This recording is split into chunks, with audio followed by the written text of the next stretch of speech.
करना कटनिया अरे बात माना धनिया हमार चला धनी करेला कटनिया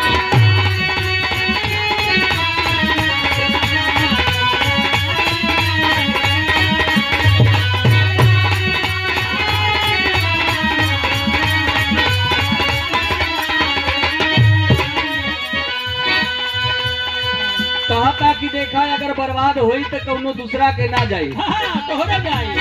तोहरे जाई ऐसे अगर दोनों प्राणी मिल करके अगर सहेज लिया जाओ तो ज्यादा बढ़िया होई अरे चला करे धान के कटनिया अरे चला करे धान के कटनिया अरे माना धानी बतिया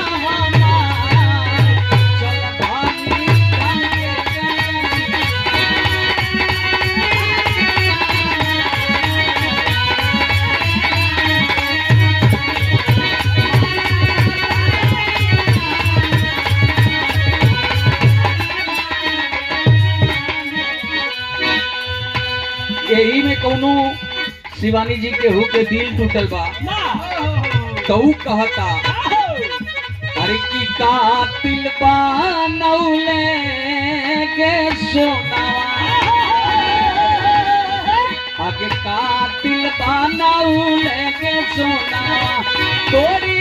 के गेले हमर दिल कातिल बनौले के सोनावा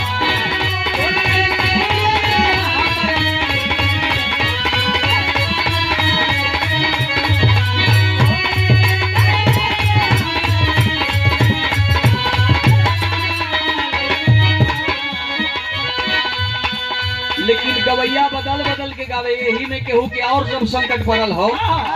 तो दूसरा गवैया गौलल आगे मुजारी में बनाई के जनुआ आगे मुजारी में बनाई के सोना